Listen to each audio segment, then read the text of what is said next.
Amazon procurement women are back, recording on a Sunday. This seems to be our MO now. Her and I both work on Sundays, so we schedule in lunchtime recordings. So, Dr. Elouise, you still have COVID. Yes, I got the rebound, what's known as Paxlovid rebound. So I was testing negative, and then wham, it hit me again. And so I basically went through everything for a second week, and I'm almost done, but I'm still in the same clothes I've been in for like 3 weeks. So although I have washed them, so Disclaimer, she's washed her clothes, so she's at least wearing clean clothes, but it may look the same as the last couple videos. exactly. And you had to cancel a trip, so the COVID impact is real. It is, and boy, do I feel like a loser. Just like totally, just like because I let down a bunch of people. I was supposed to go to Brazil, and I just let everybody down. So, uh, And have you at least been able to get out, like some fresh air or something today at yeah, least? today is the first day. Early in the week, before I realized that I had rebounded, I was walking the dogs, and today I walked the dogs, and so yeah, so I got out today, and that was awesome. And I also not only did I walk the dogs, I got coffee, which was exciting, but also I voted. So the important election here in the U.S. And again, not going to say anything else about the politics because Yep. see previous episodes about the Johnny Cash song. But I for this was the first time. So I vote in California, and there's a lot of very local Oakland and state initiatives, and so I spent a lot of time yesterday researching everything, which, if I'm honest, I don't normally do, and so I did my civic duty to really study the issues.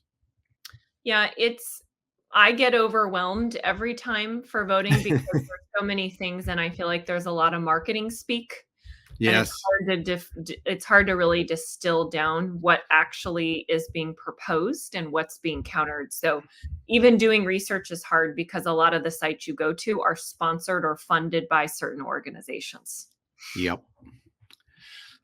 All right. So today we are going to talk about something that is super top of mind for me in marketing. And because we're coming into holiday season, I thought this would be relevant for folks as well, since gifting is something that is kind of top of mind as folks come into November and December. So I wanted to talk about gifting in general. So, how should people do it? Why do people do it? Best practices.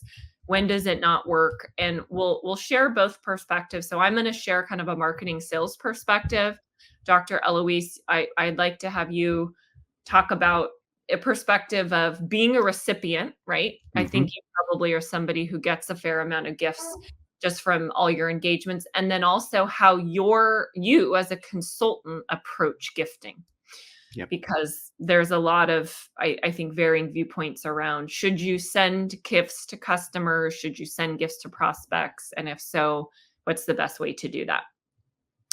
So I'll start off. I want to talk about gifting as it relates to getting new meetings for sales folks and using gifting to move people through the funnel. So there's systems out there like a Sendoso, just throwing that out there because they're one of the larger ones, where you can actually purchase a platform that'll integrate with your CRM, and it allows your sales team to go in and send gifts. And these can be digital. Gift cards are very, very popular. They can also be physical gifts. And programs like this will have a message go out to your prospect and say, so and so, from company X, Y, and Z would like to send you a gift. Could they get your home address or a mailing address for you? So they're going in and doing the pre-work because there's a lot of money that can be wasted if you just send things to a corporate office.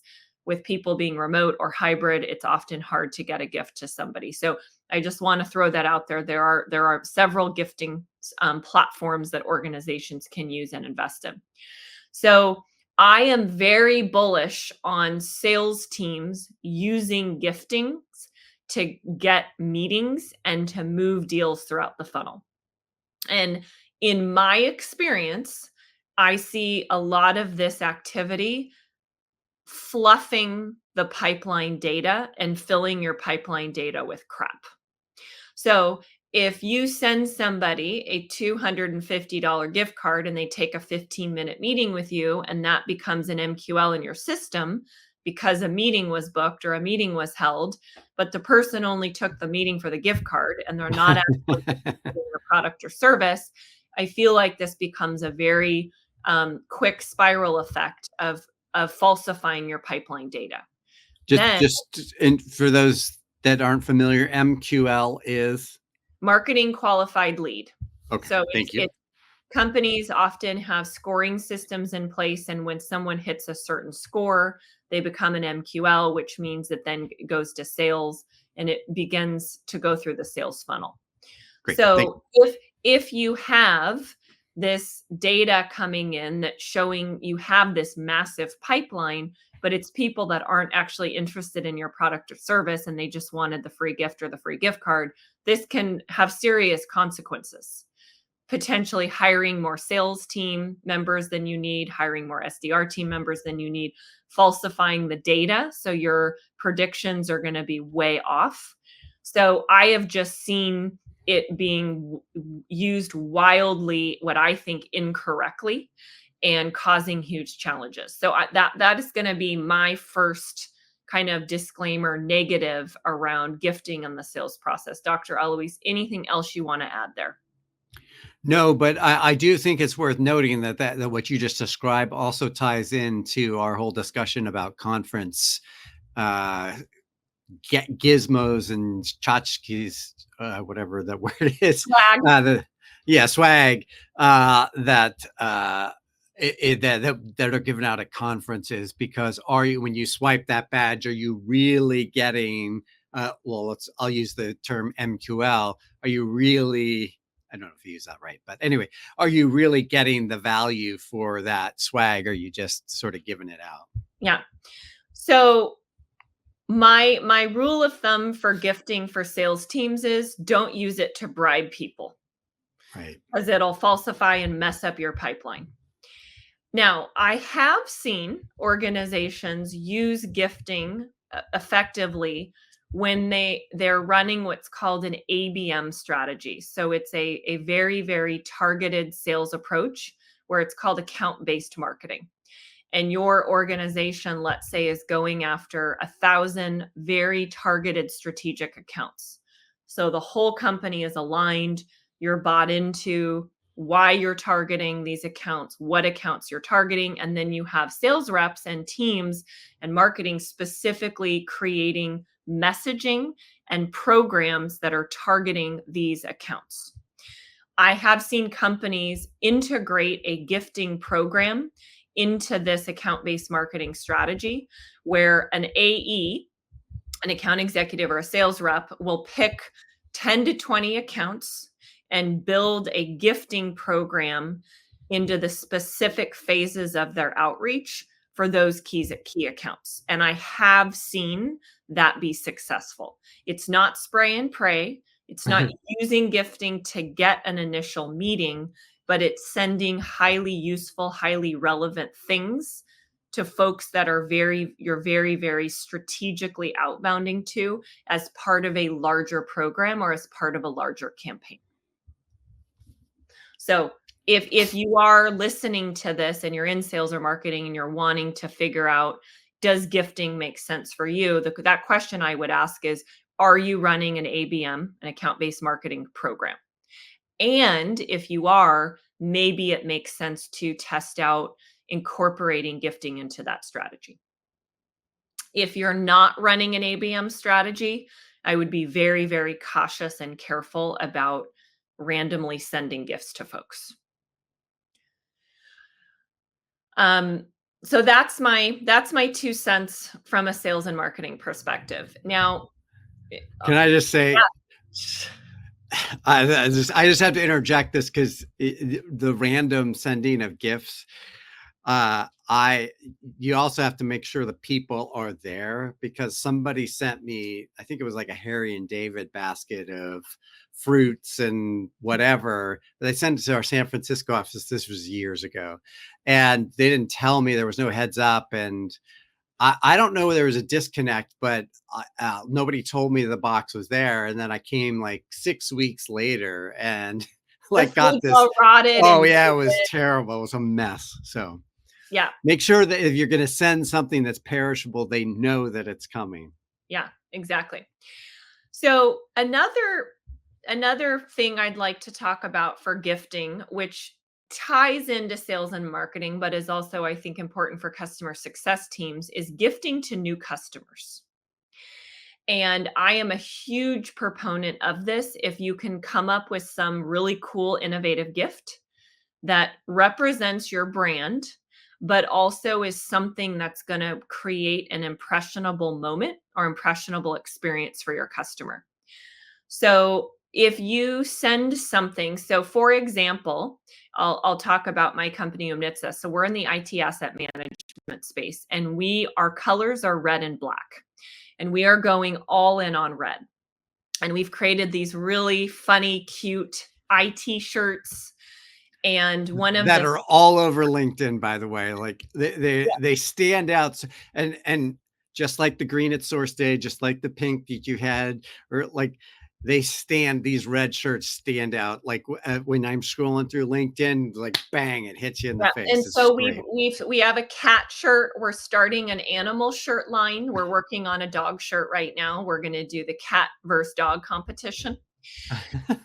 But my point is, one of the things that we've incorporated into our outfits are red Chucks, the Converse shoes. Seems very Mhm. simple and basic, but when you're wearing the red Chucks with black bottoms and a funny bright red t-shirt that matches your shoes, it makes a mark and it makes an impression. I mean, we've been traveling, we've at events, we've had multiple people stop us. People have actually asked us about the shoes, and like, those are so cool, we want a pair. So, Mhm. for example, as we are developing our gifting strategy at Umnitsa, one of the things we've talked about is doing custom red Chucks. So you can go on the Converse site, Nike site, many of these sites, and you can actually put your own messaging. You can put your own logo. We have something that we're using internally called Team Double O, as like the detectives, and we're out protecting the bad guys coming in and infiltrating your physical and hardware assets, digital assets. And so one of the ideas we've talked about is, could we gift our new customers custom red Chucks? And the purpose of that is, when somebody gets those, is that a unique and memorable enough experience for them to receive it, open it, and wear it? Would they post about it on their favorite social channel? And then I've seen things go very, very viral. And then you have customers promoting your company and your product simply because you sent them a really cool gift that was memorable and interesting. I just so that happened with my first book, and I think this was also a function of the lockdown or just kind of coming out of COVID. But I sent a ton of books out in the spring of 21, and I collected every picture, and I've got page after page after page of PowerPoints of just people that I took picture, or I screenshotted the pictures. And yeah, it definitely created a viral moment. So, if you are thinking about how to have word of mouth marketing and how to increase brand awareness, one thing to think about is gifting to customers. And in this case, we're talking about new customers. So, once you know that the implementation is complete or you're starting the implementation process, incorporating this into it can be really, really powerful and doesn't need to cost a ton of money. A pair of new shoes of Chucks, I don't know the customized, let's say it's 70 or $80, right? Oh, it can't And be that much. I mean, it's got to be like and way cheaper. let's say we're sending, 3 to 4 pairs to a Yeah. customer team. I mean, that is, in the scheme of things, a very low budget way to potentially have a very high impact and have your story, and your customers go viral online and start sharing that they're your customer. So that's something that I'm a huge believer in, and I've seen that work really, really well from a branding and marketing perspective. The shirt, send the shirt and the chucks, and boy, howdy, that would be quite the Yeah, powerful. we've also talked about, Dr. Elouise, incorporating the shirt as well. So we would ahead of time say, "Are you a dog or cat person?" And then shoe size, right? And then based on that, we'll send some sort of curated, fun, memorable gift versus just like a box of peaches or a box of pears, Right.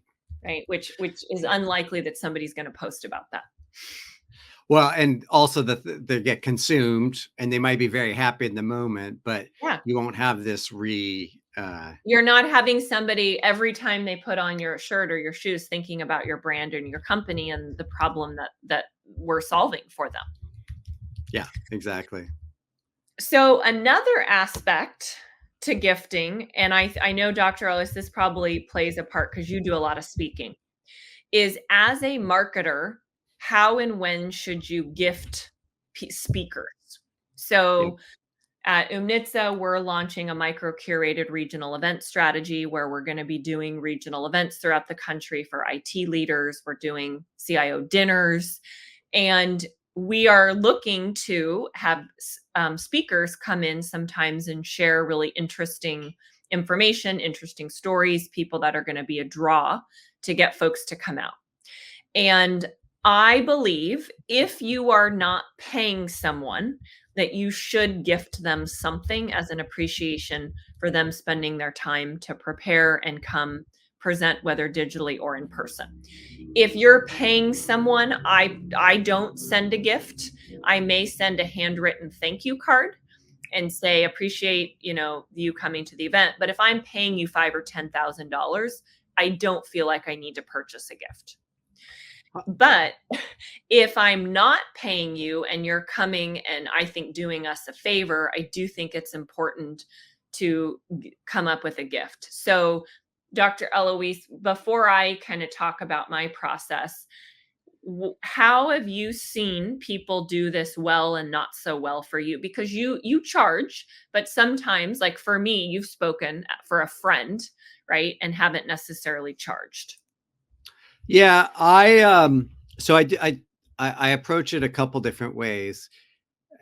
And by the way, I will have a dissenting voice on some of this gift things towards the end. So I just want to bookmark that for everybody. I charge, and sort of like you, if I charge, I don't need anything. Yeah. Just meet the requirements of our agreement, and everything's cool. Now, I will do a number of events. I'll always do early stage startup events with folks that are still getting off the ground, and I do those for free, and I don't expect anything in return because I just don't need to add one more burden to a small team, and I don't get offended or anything. It's just part of the thing. But I also do a lot of nonprofits and or sort of not nonprofit organizations, and for them, they're not going to pay my, they can't afford my fees. So what I do for them is I just ask them to make a nominal donation to the Transgender Law Center, which is the charity I work with, and so and even if they only donate like $250, like that's okay. Like I'm okay with that because it's just a nominal thank you. So but in general, yeah, that's how I approach it. Now, I will say my wife is a professor and she has a lot of guest speakers, and she always gives them an Amazon gift card as a token of thanks. And I love that idea, and I've admired that she does that. Yeah. So for me, I try to do something a little more personal than a gift card. I think an Amazon gift card is very general. Now, not saying it's not useful. All of us, whether we like it or not, I feel like buy things on Amazon. But I don't think it's overly personal, and it's not something that I'm maybe going to remember a year or two from now, somebody For getting me an sure. Amazon gift card. So I will try to backdoor and get some intel about the person, literally going through LinkedIn and saying, okay, that we have mutual connections. Who do we both know that knows this person well? Is this person on a board with somebody that I know? Do they have an executive assistant? Trying to do a little bit of research. And then I'll reach out and say, so and so is speaking, or so and so spoke at our event. We'd like to give them a really unique gift. What is something that you think they would stand out and be memorable to them? So it may be that the person loves to cook, or they, are obsessed with REI, or whatever it is. And then we'll try to buy a gift along those lines, and then put a personal kind of creative, funny note that goes along with it as to why we picked this gift for them. So there's a little story and history behind it. And it goes a long way. I mean, some of the gifts that my teams and I have given, I mean, we've gotten very thoughtful emails, LinkedIn posts, text messages about it, because it's memorable. And they're like, wow, this was way above and beyond. It's so personal. Appreciate your team going the extra mile. So again, seems like nominal and trivial, but it can really make a big impact. It can also help with brand awareness if you send something cool and special enough that somebody's going to post about. Yeah. I do have to add one more bit, and sort of that special. So, and I won't name names because I didn't seek permission first, but I've done a number of presentations for big corporates that have given me gifts, and a couple of actually, and then there's been a couple of gifts that I've received that were really, really, really thoughtful, and I'll identify them later if I can get permission. But where they've given me their corporate shirt, but the pride version of it, which I think is really it really goes that extra mile, and I wear them very proudly, and I love that I love having those shirts. It's a great gift, and it's very thoughtful, and while it's a client giving it to me, because I've done something for them, it resonates. I mean, like, it's several years on, and I wear these shirts, and I love these shirts, and I've done work for several candy companies, and they've sent me vegan candy, or they've gone the extra mile to figure out which of their products are vegan, and sent me vegan stuff. I did one for a candy company during the pandemic. They sent me a huge box of candy, but most of it wasn't vegan. So yeah, but again, it goes to the point, you remember the people that take the extra 10 or 15 minutes to do a little bit of research and send something that's more personal. Yeah, and then I've had a couple very personal gifts where the people were very creative, and they created a piece of art, and both of them are here on my desk, because it is so memorable that actually I'm going to hang them.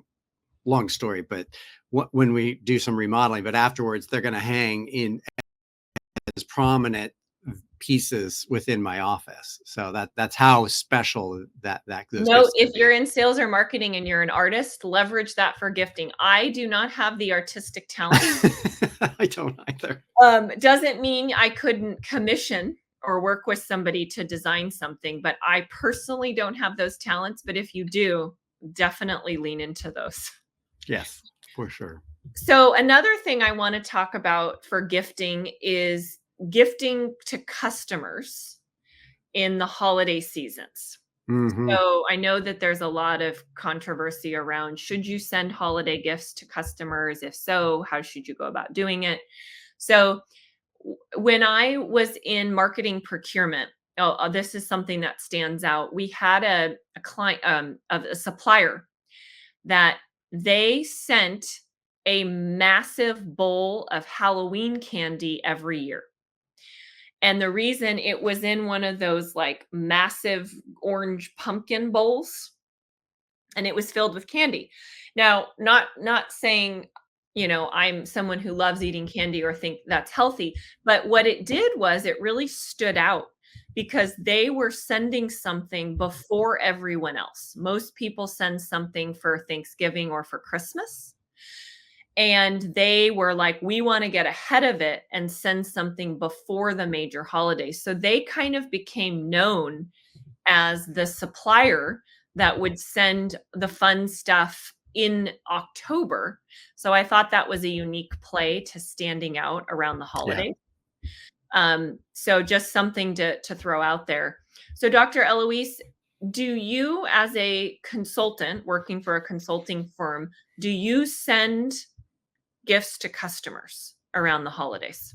No, I send nothing. The firm, as I believe, and this gets to, I don't read a lot of emails, but it sends Christmas cards or holiday cards, I should say.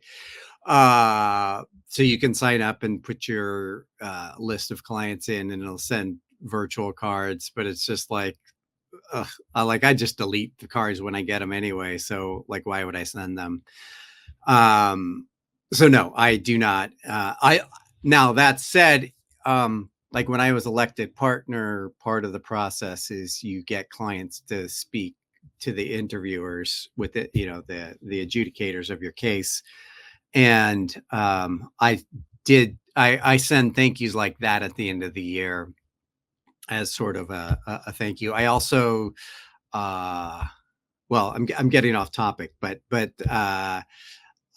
like for my books, for the folks that contributed an article, they contributed the foreword, those that have written the foreword, or those that have contributed in meaningful ways, I will get them gifts. And I typically do that at the end of the year because that's when things start to calm down, and whatever, like the book got released in the spring or the fall, I have time. There's no pressing, but at the end of the year is a really nice time to just take a little extra few days to send thoughtful gifts, and usually for those I'll send donations on their behalf. Now I know I got off topic of what you you asked me, but it is, for me, I use the end of the year as a sort of time to just stop, and then I also will write in those thank yous much more detailed, very personalized, and how it impacted me that they contributed whatever they did. So kind of recap, you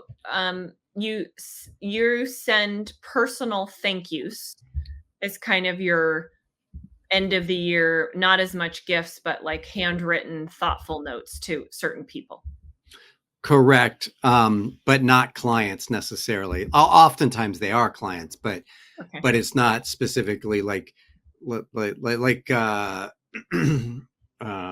like I might write something to you as a thank you, or somehow thank you for all the work you've done on this podcast and prompting me to do that.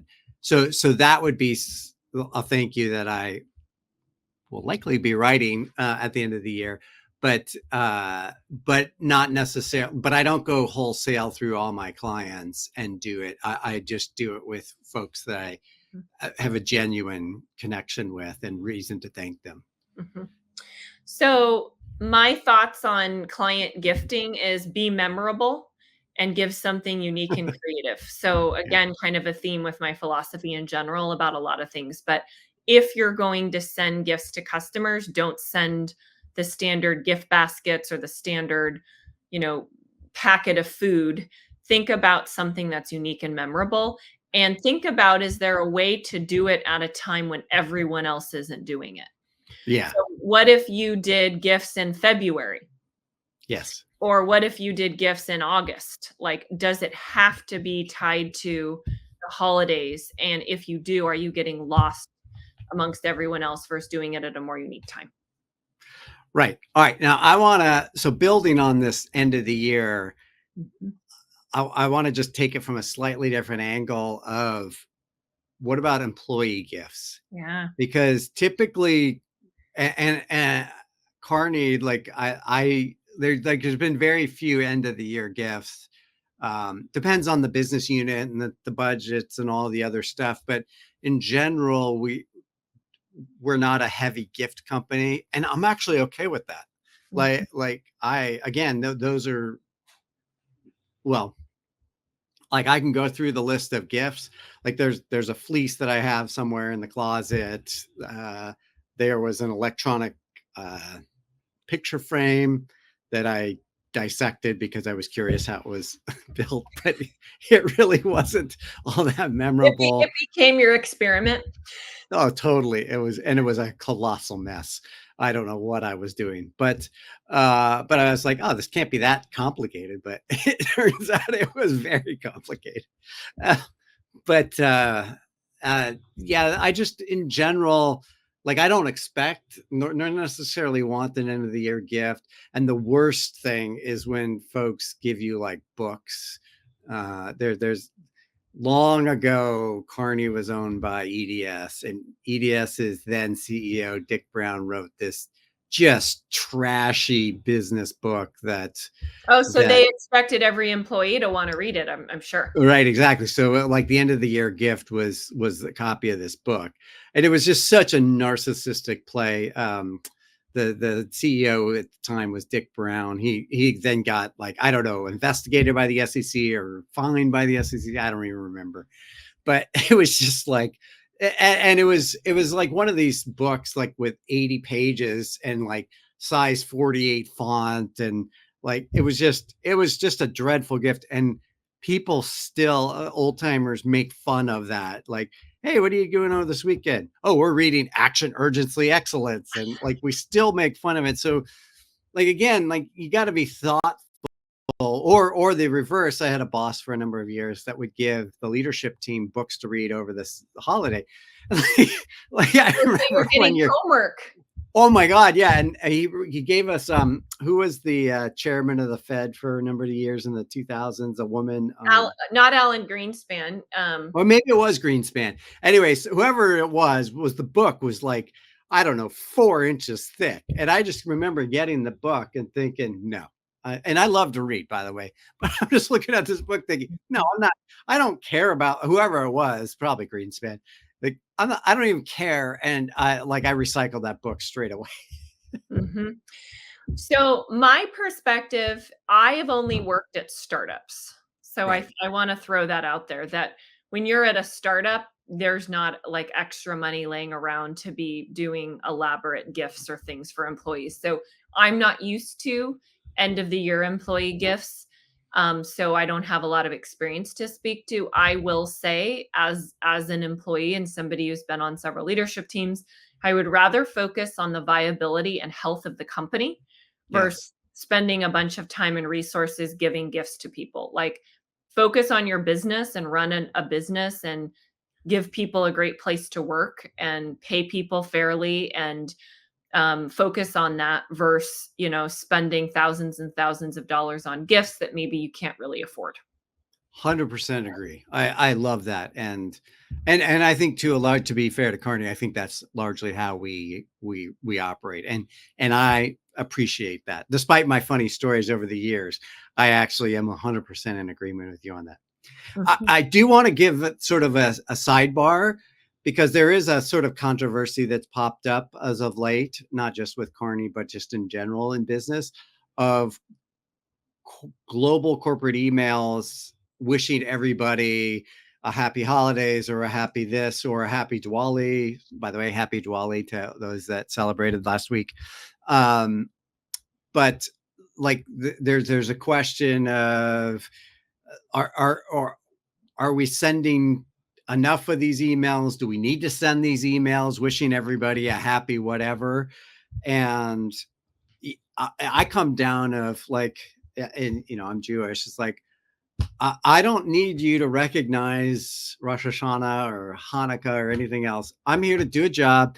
You're going to pay me. I want the health of the company to be good. I want to do my job and go home at the end of the day. And I will celebrate whatever I celebrate, Christmas, Festivus, Hanukkah, on my own. Then this is just speaking for myself. I'm not offended if the CEO doesn't send something or does send something, because, well, if I'm honest, I just delete it.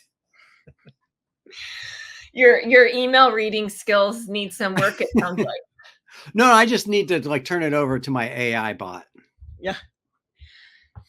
And again, I've worked at startups, so I don't have a lot of experience in a large corporate environment where things become very political around the holidays. I do think it's nice if you give people some time off. So Yes. if there's the ability, whatever it is that you want to call it, to appreciate employees rather than gifting, but giving them a couple days, giving them a week to enjoy time with their families and disconnect and unplug, I think is really important if you're in a position to do that. Yeah, and I think that I've heard different terms for this lately. I guess it's picking up steam as a sort of a thing. Is the shutting down between Christmas and New Year's, whether you celebrate Christmas or not, but Yeah. this sort of just and I've come to find out that's a very Western, like not all, certainly in the Middle East, that's not such a thing, and that there's a little bit of pushback on that when you have a corporate wide policy on that. But I do think that is one nice gift you can do, is to sort of shut it all down. Because I used to work during that time, and I've learned now that it's not worth it. You got to take the break. Yeah. And shout out to my new leadership team, but they have decided to make that decision where they're giving people the time off between Christmas and New Year. First company that I've ever worked at that's done that. And Nice. very, very appreciative. I think that was a really generous gesture. And I think it's going to be very rewarding because people are going to come back refreshed and energetic and ready to get to work versus being exhausted as they're starting the new year. Yeah, love that. Any other gifting thoughts? Any closing thoughts that you want to share as we close out? Oh yeah, I've got one more on just Okay. sort of gifts, and then I have my counter arguments. Okay. Um, so one thing that Carney does in some of our offices, because it's cultural to the areas, like our UK office, there's a big flower show, and so inviting clients to the flower show is like a big deal. And I think there is this whole element of events and inviting. In fact, there was a we have a box seat at one of the Warriors games. I don't know. I don't. Again, it was an email. I only scanned. I at least scanned it, but we had we have a box seat for just one game. We don't, not for the season, but for one game. And so they were looking for clients to fill it, um, and so like like that is sort of a subtle gift, Totally. or the gift of experiences, and I think that may not be like, that's definitely not as powerful as a red shirt and red chucks, but it also is, yeah, it is, yeah, it can be powerful. And pretty much like the criticism of the Super Bowl these days is that it's a corporate event where you get lots of basically thank yous to big clients, and Mhm. so I think there's a lot of that as well. Yeah, and I know we've talked about events on previous episodes. I'm a huge believer in creating exceptional, unique experiences when you're doing events. And so I think that ties absolutely into being able to incorporate customers when you do events. And it doesn't just need to be tied to the holidays. Yes. Customer retention is something you should always be focused on, and customer expansion and customer upselling. And by inviting your customers regularly to valuable events or giving them unique experience that they wouldn't normally have, I think helps with retention and expansion. Right.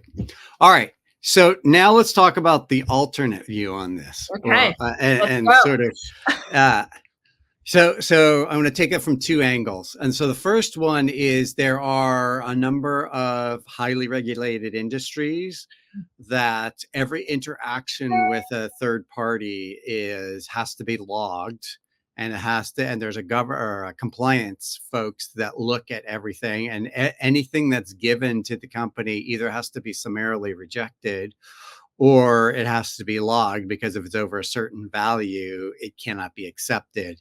And so there's this whole traceability of, so in some industries you can't just give them $1,000 ticket to the Super Bowl, or a couple $100 pair of shoes and shirts and whatnot. So there is that to be aware of, and in some ways you can be creating a burden for that person, even though that you're just trying to do something helpful. And even as down as I asked somebody to write a quote on the back of my book, and that got rejected by the corporate governance and PR, and like even though it was I've had problems with that. Not that I was asking for an endorsement of the book, just well, I guess in some ways I was, but it wasn't like I didn't want them to say you got to buy this book to do this. It was just speaking about the content and the evolution, and so those things can get kicked back pretty quickly. And I think the risk around a lot of this stuff is getting, or the scrutiny and this risk to the corporations and the scrutiny around it is increasing. So I do think there's that element of gifts. So, any thoughts on if I'm in sales or marketing and I am trying to incorporate some sort of gifting program in my account-based marketing strategy? We're going to do highly strategic, highly targeted. Any advice on how to vet out if there is those requirements? I mean, obviously you can ask, right? I When you're think you having a ask, conversation. or somebody that's been like on that account for a number of years will know. Like there's one client every year we know that November 25th is the end of the budget. So usually there's a scramble between October 15th and November 25th to like get contracted to use up any remaining Yeah. budgetary funds. So, but you know that because we have institutional knowledge about that client. So if you talk to anybody that's been on that client for a couple of years, we all know that come October 15th to be kind of like looking at our emails, like waiting for that or proactively asking. And I think it's the same would be true for gifts is, and you know that the banks and the government entities and all of these folks, they you kind of have a gist of it, at least the longer you've been around. But also, I think you just got to ask these days. And I don't think there's any impropriety in asking, do you have a gifting policy? Or I don't think it hurts and it doesn't make you look bad. And it's just something you kind of got to do to the point. Like oftentimes we go out to lunch or we'll have a dinner, like even if we're on a project and the clients have to be very careful about who pays or and so yeah, so yeah, that's my So it response, sounds my like my best attempt at answering that. sounds like disclaimer, good best practice is ask early and quickly in the process. Do you have a what is your gifting policy? And Yeah, you can note it in your CRM and make sure it's clear for everyone to see. That way no one's wasting time and resources both on your side and on the client or prospect side. yeah. Okay, so that's kind of one like watch out caveat alternative to the gifting thing. The other thing is and this will sort of, well, this will add context to some of my statements, and I've written about this. So I tend not to take things from startups like swag or even gifts because I don't want to be unduly influenced. And I read about that in my book that I'm not here. I'm not here to make friends. I'm not here to be swayed. I don't want money.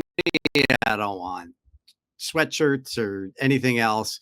And part of that is sort of just to keep it clean that I want to be inspired by the tech and the founder, not because you gave me $100 gift card to Amazon or something.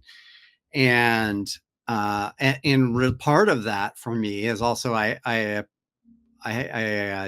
live I am in the process of trying to live a more minimalist life, because what I realized is, and I'm old and I've been to many of the big conferences, and you end up with a laptop bag and a couple of t-shirts and maybe a sweatshirt and a this and that. And then all of a sudden, after a couple of years, you have just this mass of adapters and cables and this and that, that's all branded. And it's just like, I'm done with all of that. So I won't take any swag at a conference.